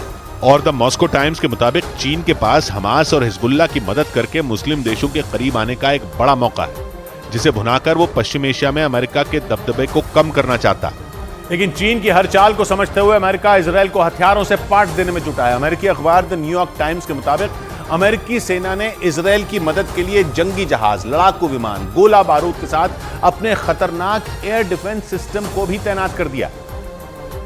जो दुश्मनों के हमले से इजराइल की रक्षा करेंगे। द न्यूयॉर्क टाइम्स के मुताबिक गाजा पर इजराइल के हमलों से तिलमिलाए ईरान की धमकियों के बाद अमेरिका ने अपने THAAD यानी terminal high altitude air defence system और पेट्रियट मिसाइल डिफेंस सिस्टम को तैनात कर दिया। ये दोनों डिफेंस सिस्टम दुश्मनों की मिसाइल और रॉकेट हमलों का पता लगाने और उन्हें समय रहते नष्ट करने में सक्षम है। THAAD के लिए कहा जाता है कि ये पल भर में दुश्मन की मिसाइलों को इंटरसेप्ट कर लेता है और उन्हें बर्बाद कर देता है। ये 200 किलोमीटर दूर तक और 150 किलोमीटर की ऊंचाई पर भी मिसाइलों को मार गिराने में सक्षम है, जिसका सीधा मतलब यह है कि अमेरिका अपने हथियारों के जरिए इजराइल को एक अभेद्य किले में बदल रहा है, क्योंकि इजराइल पर हमले का खतरा महज हमास के लड़ाकों से ही नहीं है, बल्कि गाजा पर हमले के बाद कई दूसरे मोर्चों पर भी युद्ध जैसे हालात बन गए। और इसी वजह से अमेरिका इजराइल के पीछे किसी चट्टान की तरह खड़ा है, क्योंकि इजराइल पर उसके दुश्मन देशों लेबनान, सीरिया, यमन और जॉर्डन से मिसाइल और रॉकेट से हमले का खतरा मंडरा रहा है। इनमें लेबनान और सीरिया में सक्रिय हिजबुल्लाह के लड़ाकों के साथ तो कभी भी जंग छिड़ सकती है। इन सभी देशों को इजराइल के दुश्मन ईरान का साथ मिला हुआ है, जिसके जवाब में अमेरिका समेत कई पश्चिमी देश इजराइल की खुलकर मदद कर रहे हैं। और इसीलिए अमेरिका ने 7 अक्टूबर को हमास के हमले के अगले ही दिन अपने सबसे खतरनाक युद्धपोत को भूमध्य सागर में तैनात कर दिया था। इतना ही नहीं, वो गोला बारूद और हथियारों की 40 से ज्यादा खेप विमानों के जरिए इजराइल भेज चुका है, जिनकी मदद से इजराइल की सेना गाजा पट्टी में हमास के ठिकानों पर कहर बनकर टूट रही है। आसमान से रॉकेट और मिसाइलें बरस रही हैं, जबकि इजराइल की सेना के टैंक आग के गोले उगलने की तैयारी में हैं। इसलिए इजराइल ने अपने लाखों सैनिकों की तैनाती गाजा पट्टी की सीमा पर कर दी, जिसे बस एक इशारे का इंतजार है, यानी जमीनी हमले का काउंटडाउन भी शुरू होने वाला है। क्योंकि इजराइल की तरफ से साफ कर दिया गया कि इस बार वो हमास का खात्मा करके ही रुकेगा। इजराइल की सेना ने गाजा के उत्तरी हिस्से को पिछले 14 दिन से घेर रखा। टैंकों और घातक हथियारों के साथ इजराइल के सैनिक गाजा की सीमा पर तैनात हैं। जरूरत है तो अमेरिका के बस एक इशारे की। और इजराइल के अखबार द टाइम्स ऑफ इजराइल के मुताबिक गाजा में इजराइल के जमीनी हमले में देरी की सबसे बड़ी वजह वो लोग हैं जिन्हें हमास के लड़ाकों ने 7 अक्टूबर को इजराइल से बंधक बना लिया था। मतलब अमेरिका ये चाहता है कि पहले बंधकों को हमास के चंगुल से सुरक्षित बचा लिया जाए, उसके बाद गाजा में घुसकर हमला हो। इधर तुर्की के इस्तांबुल में फास्ट फूड रेस्टोरेंट चेन चलाने वाली अमेरिकी कंपनी मैकडॉनल्ड्स के एक स्टोर पर कुछ लोगों ने हमला बोल दिया। इससे पहले भी कुछ देशों ने मैकडॉनल्ड्स के स्टोर लोगों के गुस्से का निशाना बन चुके हैं, क्योंकि युद्ध के दौरान मैकडॉनल्ड्स ने इजराइल के सैनिकों को मुफ्त खाना देने का ऐलान कर दिया था, जिसकी वजह से तुर्की में उसका विरोध शुरू हो गया और कुछ लोगों ने अमेरिकी कंपनी मैकडॉनल्ड्स के उस स्टोर में जमकर तोड़फोड़ की। इस्तांबुल से जो वीडियो सामने आया उसमें कुछ लोग कुर्सियों से स्टोर पर हमला करते दिखाई दिए। यही नहीं, कुछ लोगों ने तो स्टोर के शीशे तोड़ने के लिए पैरों का भी इस्तेमाल किया।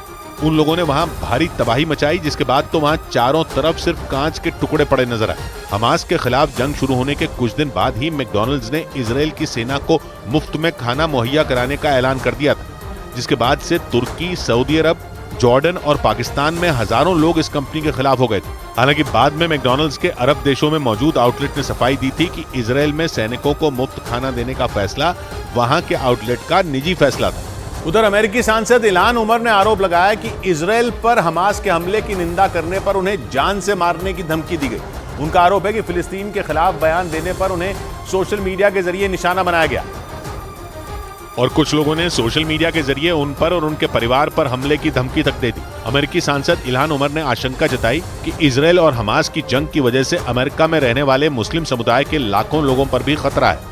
इस बीच पश्चिम एशिया के देश बहरीन में भारतीय मूल के डॉक्टर सुनील राव ने आरोप लगाया कि इजराइल का समर्थन करने पर उन्हें नौकरी से निकाल दिया गया। उन्होंने सोशल मीडिया पर फिलिस्तीन के विरोध में टिप्पणी कर दी थी और आरोप है कि भारतीय मूल के डॉक्टर के इस ट्वीट पर अस्पताल प्रशासन भड़क गया और उन्हें नौकरी से बर्खास्त कर दिया गया। खबर है कि बाद में डॉक्टर सुनील राव ने इसके लिए माफी भी मांगी, लेकिन इसके बावजूद अस्पताल प्रशासन ने अपना फैसला नहीं बदला। इधर हमास और इजराइल में जारी जंग के बीच फ्रांस के राष्ट्रपति इमैनुअल मैक्रों दोपहर को इजराइल के दौरे पर पहुंच जाएंगे। उनसे पहले बाइडेन और ऋषि सुनक समेत कई दूसरे देशों के राष्ट्रपति और प्रधानमंत्री भी इजराइल की यात्रा कर चुके हैं, जिनके बाद इमैनुअल मैक्रों भी इजराइल पहुंचकर बेंजामिन नेतन्याहू से मुलाकात करने की तैयारी में है। इजराइल के मीडिया के मुताबिक इस दौरान मैक्रों अपने नागरिकों को हमास के कब्जे से छुड़वाने के मुद्दे पर भी बातचीत कर सकते हैं। खबर है कि हमास के हमले के बाद से ही फ्रांस के 7 नागरिक लापता हैं। उधर हमास और इजराइल के बीच चल रही जंग में ग्रीस के प्रधानमंत्री ने इजराइल के प्रधानमंत्री बेंजामिन नेतन्याहू को समर्थन का भरोसा दे दिया। ग्रीस के प्रधानमंत्री इजराइल के दौरे पर पहुंचे, जहां उन्होंने बेंजामिन नेतन्याहू से मुलाकात की। और इस दौरान ग्रीस के प्रधानमंत्री ने इजराइल को अपना सच्चा दोस्त बताया। From the very first moment, defended and supported the right of Israel to defend itself in line with international law. इसके साथ ही बेंजामिन नेतन्याहू ने हमास के खिलाफ एकजुटता की अपील फिर से दोहराई। इधर इजराइल और हमास से जारी जंग के बीच प्रधानमंत्री नरेंद्र मोदी ने जॉर्डन के किंग अब्दुल्ला से फोन पर बात की।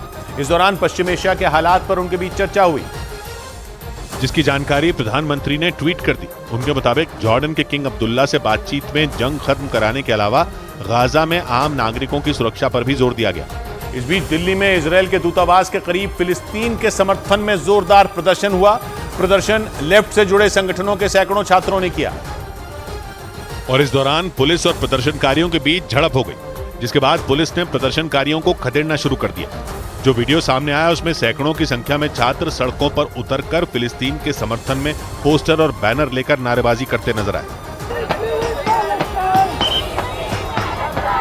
इस दौरान उन प्रदर्शनकारियों ने इजराइल से गाजा पर हमले बंद करने की अपील की। जिस तरीके से गाजा पट्टी में चल रहा है ये अमानवीय है, हम इसके खिलाफ हैं, ये बंद होना चाहिए। इतना ही नहीं, उन प्रदर्शनकारियों ने वहां मौजूद इजराइल के दूतावास को भी घेरने की कोशिश की। इस दौरान जब पुलिस ने उन्हें रोकने की कोशिश की तो प्रदर्शनकारी पुलिस वालों से भिड़ गए, जिसके बाद पुलिस ने कई प्रदर्शनकारियों को हिरासत में ले लिया। इधर महाराष्ट्र के पुणे में इजराइल के झंडे को सड़कों पर चिपकाकर माहौल को खराब करने के आरोपियों की तलाश पुलिस ने शुरू कर दी। पुणे में इजराइल के नागरिकों का बहुत बड़ा धर्मस्थल है और आरोप है कि पुणे के 4 इलाकों की सड़कों पर इजराइल के विरोध में उसके झंडे को जमीन पर चिपका दिया गया। सामने आई तस्वीरों में इन झंडों पर जूतों के निशान भी छपे नजर आए। इस घटना के बाद पुलिस माहौल खराब करने की साजिश रचने वाले आरोपियों को पकड़ने में जुट गई। इस बीच पंजाब के लुधियाना की ऐतिहासिक जामा मस्जिद के सामने हजारों लोग फिलिस्तीन के समर्थन में सड़क पर उतर आए। प्रदर्शन कर रहे लोगों ने फिलिस्तीन का साथ देने के लिए कैंडल मार्च निकाला, जिसमें हजारों लोग हाथ में मोमबत्तियां लिए सड़क पर नजर आए। यही नहीं, इस प्रदर्शन में फिलिस्तीन के समर्थन में नारे भी लगाए गए। इस प्रदर्शन की अगुवाई पंजाब के शाही इमाम मौलाना मोहम्मद उस्मान रहमानी लुधियानवी ने की। इस बीच इजराइल के तेल अवीव यूनिवर्सिटी में हमास के हमलों में मारे गए लोगों को श्रद्धांजलि दी गई। 7 अक्टूबर को चरमपंथी संगठन हमास के हमले में इजराइल के कई लोगों की जान चली गई थी और उस हमले में मारे गए लोगों को श्रद्धांजलि देने के लिए तेल अवीव यूनिवर्सिटी के 1300 सीटों वाले हॉल में उनकी तस्वीरें लगाई गई। उस हॉल में उन लोगों की भी तस्वीर नजर आई जो हमास के कब्जे में है। उधर जर्मनी की राजधानी बर्लिन में फिलिस्तीन के समर्थन में हुए प्रदर्शन के दौरान हंगामा हो गया। वहां बिना इजाजत आयोजित किए गए इस प्रदर्शन के दौरान गुस्साए लोगों की पुलिस से झड़प हो गई और इस बवाल के बाद पुलिस ने कई प्रदर्शनकारियों को गिरफ्तार कर लिया। बर्लिन की पुलिस के मुताबिक जहां यह हिंसक प्रदर्शन किया गया उससे कुछ दूरी पर ही जर्मनी के राष्ट्रपति इजराइल के समर्थन में एक रैली को संबोधित कर रहे थे। इस बीच यूरोप के देश सर्बिया की राजधानी बेलग्राद में फिलिस्तीन के समर्थन में हजारों लोग सड़क पर उतर आए। प्रदर्शनकारियों ने गाजा पर इजराइल के हमले की निंदा की और सर्बिया की राजधानी बेलग्राद में हजारों लोगों ने फिलिस्तीन के समर्थन में जमकर नारे लगाए। प्रदर्शन कर रहे लोगों ने इजराइल के हमले में मारे गए फिलिस्तीनी बच्चों को श्रद्धांजलि भी दी। इधर पर्यावरण को बचाने की मुहिम चलाने वाली ग्रेटा थनबर्ग की जीवनी को इजराइल की सरकार ने अपने स्कूल की किताबों से हटा दिया। पर्यावरण कार्यकर्ता ग्रेटा थनबर्ग ने सोशल मीडिया पर फिलिस्तीनियों का समर्थन करते हुए गाजा में हो रही लोगों की मौत पर दुख जताया था और सोशल मीडिया पर उनकी इसी पोस्ट पर इजराइल की सरकार उनसे नाराज हो गई, जिसके बाद इजराइल के शिक्षा मंत्रालय ने स्कूलों में पढ़ाई जाने वाली ग्रेटा थनबर्ग की जीवनी को सिलेबस से हटा दिया। इस बीच भारतीय शेयर बाजार लगातार चौथे दिन गिरावट के साथ बंद हुआ। कारोबारी हफ्ते के पहले दिन सेंसेक्स 825 अंक लुढ़क गया और इस दौरान मेटल, आईटी, रियल्टी, तेल और गैस समेत पावर सेक्टर के शेयरों में सबसे ज्यादा गिरावट रही। इनके अलावा ऑटो, बैंक, एफएमसीजी और फार्मा के शेयर भी लाल निशान पर बंद हुए, जिससे बॉम्बे स्टॉक एक्सचेंज का सेंसेक्स 825 अंक गिरकर 64,571 पर, तो निफ्टी 260 अंकों की गिरावट के साथ 19,281 के स्तर पर बंद हुआ। और शेयर बाजार की खबर तो आपको कई जगह मिल जाएगी, लेकिन शेयर बाजार का एक्सपर्ट आपको बनाएगा सिर्फ मनी कंट्रोल प्रो। लपक रहे हैं अंधेरे हवा सुराग में, लपक रहे हैं अंधेरे हवा सुराग में है, ये देखना है कि कितना लहू चिराग में। 100 बात की एक बात कही शाहिद ने, किसी दलील से कायल न होंगे दीवाने, जो बात दिल में बसी है वही दिमाग में। मिलते हैं कल, घड़ी जब इशारा करेगी 9 बजे रात का, वक्त फिर होगा 100 बात की बात।